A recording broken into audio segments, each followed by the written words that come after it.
Hello friends, Runa রান্নাঘরে আপনাদের সবাইকে স্বাগত। খেমি থেকে একটু অন্যরকম খেতে আমরা সকলেই ভীষণ পছন্দ করি। মাংসের ঝোল ভাত তো আমরা প্রায়ই খেয়ে থাকি। আমার আজকের রেসিপি চিকেন পোলাও বা মোরগ পোলাও। এই রেসিপিটি বানানো ভীষণই সহজ ও খেতে অসাধারণ। বাচ্চা থেকে বড় সবারই ভীষণই প্রিয়।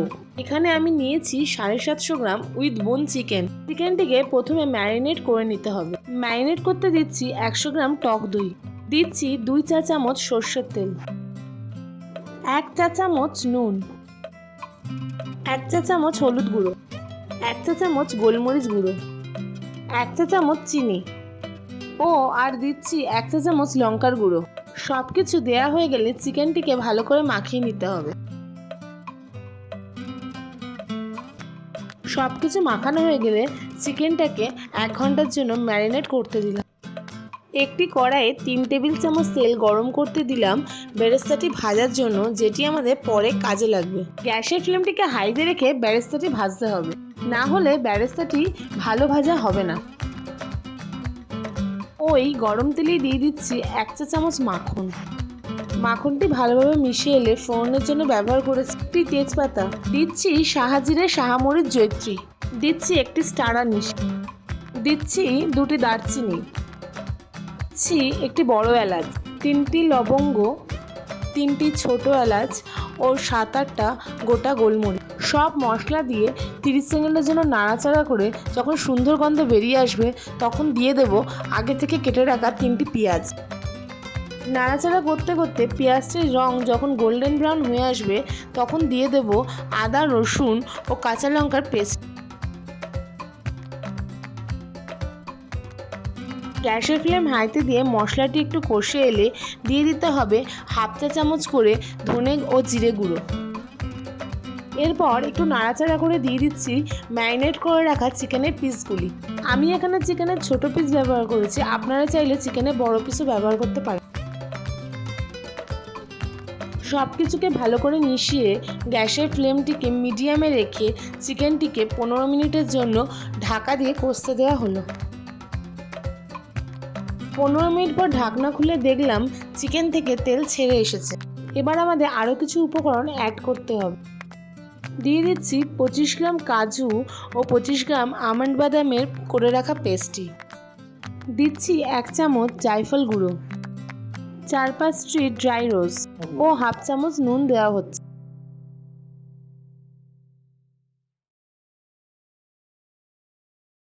আর দিচ্ছি জাফরান দেওয়া দুধ ও সামান্য আতর। আতরটি দেওয়া হলে উপর থেকে দিয়ে দিচ্ছি কিছুটা বেরেস্তা। সাথে সাথেই আমাদের মোরগ পোলাওয়ের মোরগ রান্নাটি শেষ হলো। বাকি থাকলো পোলাও। দেখে নেওয়া যাক পোলাও রান্নার জন্য আমি কি করছি। একটি কড়াই দিচ্ছি 3 টেবিল চামচ তেল ও 1 চামচ মাখন।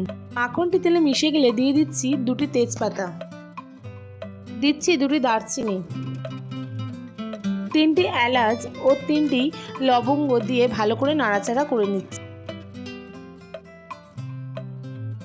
ফোড়নটি থেকে সুন্দর গন্ধ বেরোলে দিয়ে দিচ্ছি 25 গ্রাম কাজু ও কাজুটি হালকা হাতে নেড়েচেড়ে ভেজে নিয়ে আমি একটি পাত্রে তুলে নিচ্ছি।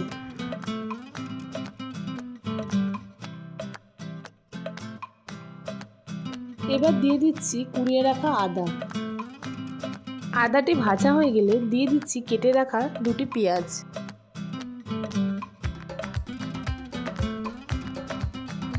পেঁয়াজটি ভাজতে থাক, সেই সময় আমি ধুয়ে রাখা চালের মধ্যে মাখন ও হলুদ গুঁড়ো মাখিয়ে নেব। পেঁয়াজটি ভাজা হয়ে এসেছে, দিয়ে দিচ্ছি 1 কিলো গোবিন্দভোগ চাল।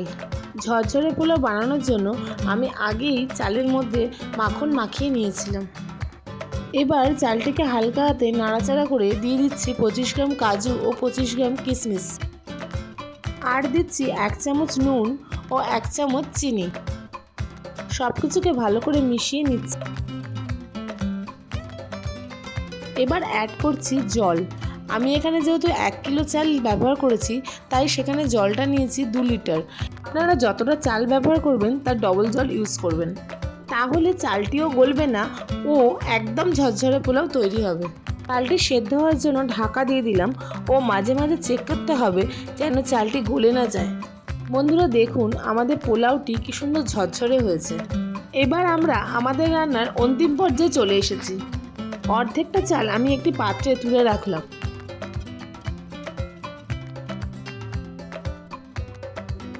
কড়াইয়ে যে বাকি চালটি রইল তার ওপর দিয়ে দিলাম চিকেন ও গ্রেভির অর্ধেকটা ও কিছুটা বেরেস্তা।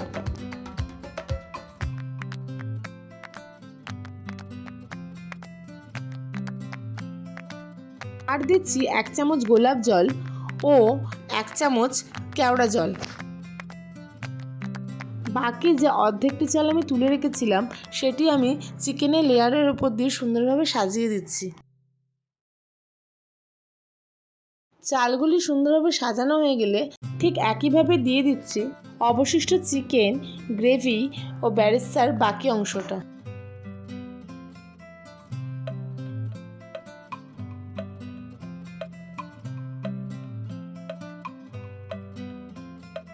আর দিচ্ছি 1 চামচ করে গোলাপ জল ও কেওড়া জল দিয়ে গ্যাসের ফ্লেমটিকে লোতে রেখে 10 মিনিটের জন্য দমে রেখে দিতে হবে।